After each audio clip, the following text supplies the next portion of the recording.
All right, welcome back, Saints Talk. I'm riding solo on this one. Normally, we don't even do 2 episodes in a week, but I'm out here in Atlanta. I'm sitting here early, kind of just burning a day away. I have nothing to do.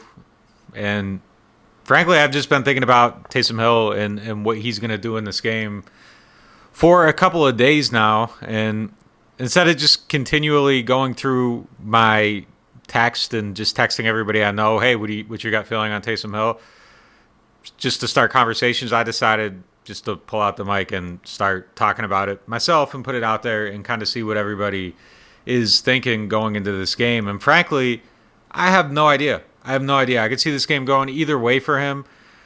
But I do think it's a big game, and I think it's really important that he plays better than he did last week. I don't know if we're going to have any definitive answers on him coming into this game, coming out of this game, coming out of his stint as a starter, if it only goes 1 or 2 more weeks. But I do think it's possible that if things go really bad or if they go really good, we'll be closer to an answer. I don't think it locks anything in because sample sizes are small, and we've seen so many quarterbacks over time play 3 or 4 good games only to go back to being just regular. So that's one thing that I'm kind of looking at coming into this game. It's just kind of how he bounces back. I don't think last week was very good for him, and I asked him about that and just how it affected him because Peyton said that he operated the game how he wanted him to operate it, and I think that does matter, and I think he did do that job to an extent. I think on some of the plays where he was throwing the ball, that there were still a couple of plays where you look at his decision-making, and there might not have been the best decisions being made. I think there were a couple of times where he was a little bit too hesitant. So I asked him about that when we got to talk to him this week, just how the change in the game plan affected him. Because going into the game, he was expecting to just approach it and kind of be a quarterback. Just go out there, throw the ball, lead the team to victory, and do what you got to do. And then once Denver lost all their quarterbacks, things changed, and the game plan became for him to manage the game, not make mistakes, protect the ball, and he still, threw an interception and wasn't necessarily tip-top at doing that. But through his thought process, he was more afraid of making a mistake, which caused him to be risk-averse, which in turn affected how he was playing the game, and it caused him to, think twice when somebody was open and not necessarily just throw the ball out there. So those are the things that changed for him, and I think you saw it. I think you could actually see him kind of thinking throughout the game, and it wasn't just to go out there and throw it and lead, which I thought he did really well against Atlanta. I think the first couple drives, the first drive at least in that game, wasn't great, but I think once he settled in, then especially coming out of halftime, I thought Taysom looked really confident, and that was one of the things I noted was how well he made decisions, how quickly he got the ball out, how decisive he was.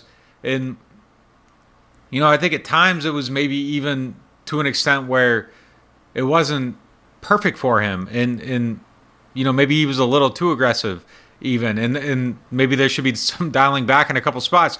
But that's how you want him to play. You want him to be fearless. You want him to trust his arm. You want him to try to zip it in there. And you want him to be loose and play. And I thought against Denver it was the opposite of that. And he was timid. And he looked weird. It didn't look like the same guy, but we don't know who he is at this point. That's part of the problem. We don't know if it's the confident guy or the timid guy. Did the timid guy manufacture moments of confidence, or did the guy that was playing against Denver, is that more of who he is? We don't know that. And I think this game is very important for that because it's going to be the test, and it's going to be against an opponent he already played and played well, and we're going to see them adjust. They aren't going to approach this game the same way they did in week 1 where they played a lot of single high safety coverages, some man, some zone, but there was only a few variables for Hill to have to sort out, and once he sorted those things out, he knew what he was going to have. Now, if they come out here and they do some different things, they mix it up a little bit more, they make life a little bit harder on him, we're going to see that thought process and how he sees the field, how he sorts through that, what he can do to read a defense and make those decisions, and can he play fast and free like he did in the first game. I mean, there's a chance the Saints get out ahead in this game and they just kind of do what they do and they run away with it. But there's also a chance they don't, because the defense is going to be without some key guys. Marcus Davenport's hurt, concussion. He got concussed in the last game, came in, fought it. He was fine. Then he comes in Thursday, Wednesday night. He feels it. Just a late developing concussion with late symptoms, reports it, and he's out for the game. The Saints are without Janoris Jenkins. He had a knee injury in the last game. I've been told it wasn't super major, and I think that's reflected in the fact that he didn't land on injured reserve coming into this game, that there's hope that he'll be back in 3 weeks or less. So that's a good sign. That information, we'll see how it bears out. It looks like it's solid. Obviously missing a game isn't ideal, and that's not something you want. But the fact is, it's not like a season-ending knee injury, and he should be okay, barring a setback. So that's good. That's good news long term, but it doesn't help in this game against the Falcons when you're playing a team with all these receivers, and now who's going to match up with Calvin Ridley? Patrick Robinson's battling a hamstring injury. That came on Friday, knocked him out of that practice, or at least limited him in that practice, I should say. So that's not good either. So if he's not playing, Jenkins already isn't playing, that might put Ken Crawley, I would assume it'd be Ken Crawley because P.J. Williams plays more safety, and then in the past, he's had a hard time matching up with Ken Crawley. So I think your best bet might be trying to P.J. Williams has had trouble matching up with Calvin Ridley in the past. So I think your best bet would be probably to roll with Ridley if Patrick Robinson isn't ready. So we'll see how that goes too. There's just some things that might happen in this game. At least the circumstances are setting up for Atlanta to be able to score a little bit easier. But we'll see. Game 1, no Marshawn, no problem. It's crazy with this team. It doesn't matter who's not on the field. They're just always fine. And that makes it hard to have these conversations, to be honest, because you talk about guys through the prism as if like, oh, Marshawn Lattimore's not playing, that's going to matter. Oh, Mike Thomas isn't playing, that's going to matter.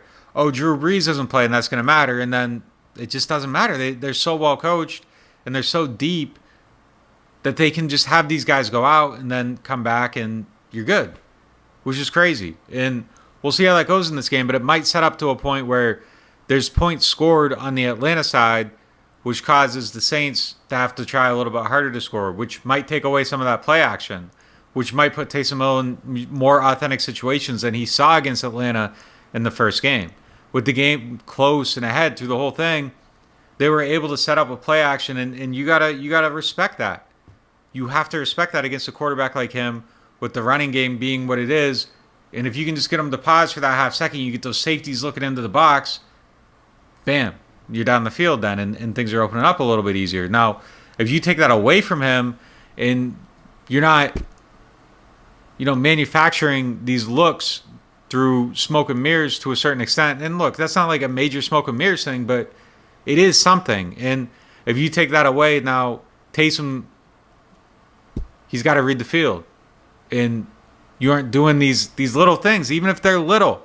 You're creating small advantages for him. And if those things get taken away and he's got to keep up or he's got to throw you back into a game, you're going to find out more about him. Now, this might not be the game where it happens. And next week against Philadelphia, it doesn't look like that's going to be the game where it happens if he's still starting.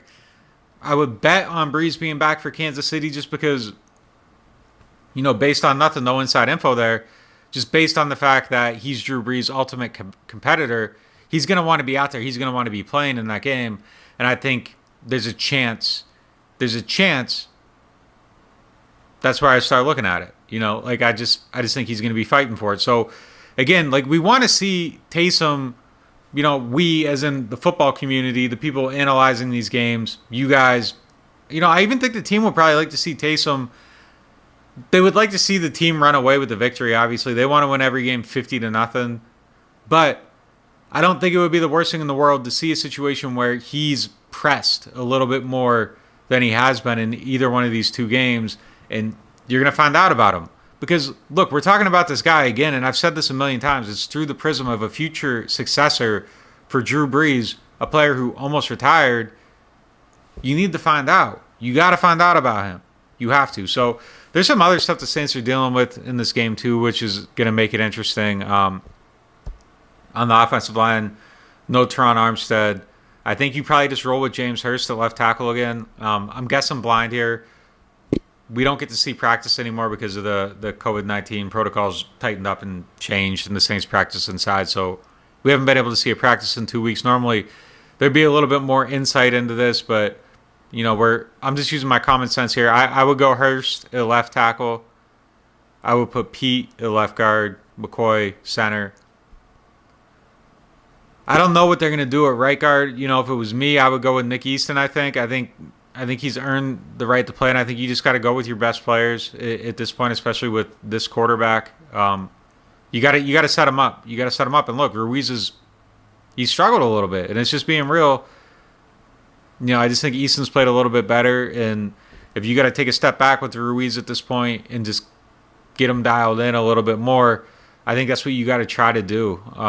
And that's tough. That's a tough thing for a rookie.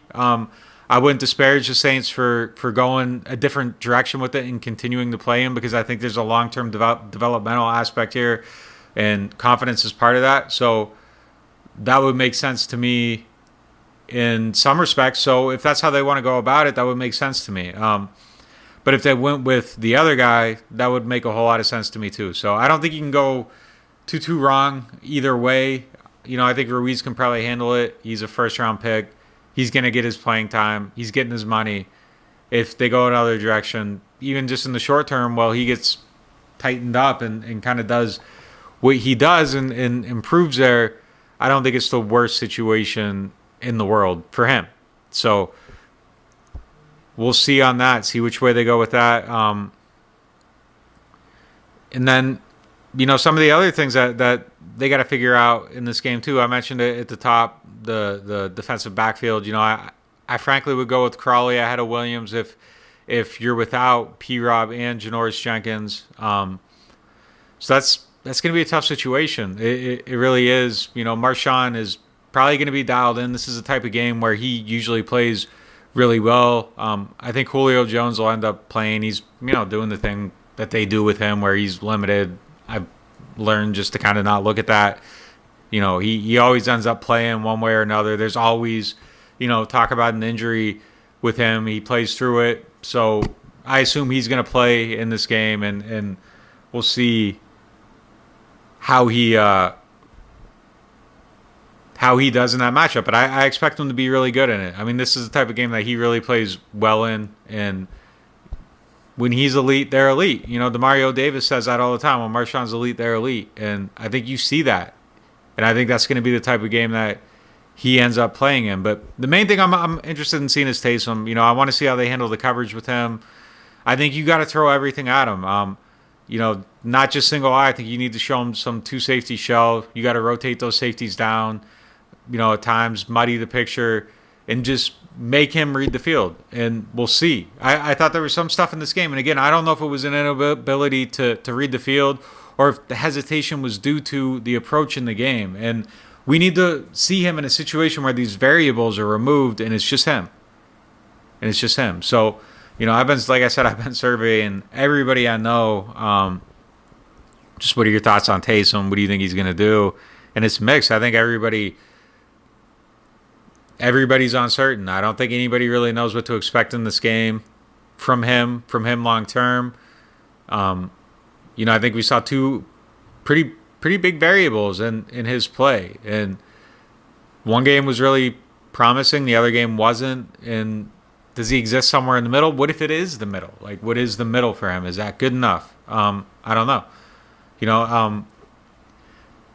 I also think there's a possibility that we see the offense open up a little bit more with him. I think it's been pretty straightforward, maybe to a shocking degree. And at some point, I think you start doing some weird stuff. Like, there has to be more to this than what we've seen out of him. And even the run game's been a little bit limited in some of the stuff they want to do. And I think part of that is due to him. He's your quarterback, and it does limit some of the stuff you do. You want to limit some of the hits he takes. I don't think he does a great job of protecting himself as a runner. He runs the contact because he can handle it and he can run through it. But as a quarterback, you got to think about that, and you got to keep yourself healthy. And there probably is an element of protecting him from himself. So, that's one thing too. But we'll see. We'll see what they do. I would start rolling out some stuff. I would find some ways to get Jameis a couple snaps. Even if it's just in a red zone package, just as a change of pace to surprise them. Get real weird with it. Let Jameis go catch a pass. I don't know. Like, do some of the stuff you couldn't do with Breeze. You saw the way Breeze got covered. Do a trick play, throw him a pass. I think it would work. I think you're going to see some stuff in this game just because it feels like there should be more to it. I've been so shocked that there's just not more. There's not more. Just not more. Like, the biggest surprise in week 1 was that he was a pocket passer. Like, are you setting a trap? He is a pocket passer. I think he's proven that. And it was probably stupid to think that he wasn't a pocket passer. Like, I actually asked Peyton about this after the first start, and I phrased it, like, did he have to develop as a pocket passer? And he, treated the question like it was really dumb. And it was a dumb question because obviously to play quarterback in the NFL, you have to be able to stand 6 yards behind the line of scrimmage and throw passes. You have to. And clearly he needed to be able to do that. And we've seen that he can. But I think he can do more. And I think if I were Sean Payton, I would have rolled out with that because everybody's expecting something else. I think everybody was expecting something else. And you roll out with that, you use that in the first game, you set the foundation. And I think in game 2, you play off some of that stuff. And they used a lot of motion in that first game. There's a lot of stuff going on that if you're the Falcons, you could easily get led into a trap just playing off those motions and doing some different things. And I think, look, I could be totally wrong here. And this might just be what the offense is. The Taysom offense might just be a simplified version of the Drew offense with 3-level passing techniques. They do a lot of that. And it sets up well for Taysom. It gets them, they just set up, the 3-level stuff that they do with Breeze a lot. And it's been simplified even more, but it just kind of sets up in a triangle. And it allows Taysom to read the field really quickly just through a limited portion of the field. And you can kind of attack there. And they've been doing a lot of that. They've been using a lot of, they're called mesh concepts. And just, other things that are just quick, simple reads. And they've taken the Breeze offense and just kind of taken the fat off it and set up some easier things for Hill to do. And I think that was a surprise in that first game. But I think you can build off it. I think you can show more. I think they can do a whole lot more with this player. And that's been the biggest surprise so far. So I don't know what to expect either. I've been asking everybody else because I don't know what to expect myself. I don't know what they're going to do in this game. I don't know what he's going to do in this game. My gut feeling is that he's going to be okay. Like, I think the reason for the belief in him is because he's instilled that confidence by people watching him. And we put so much on every pass.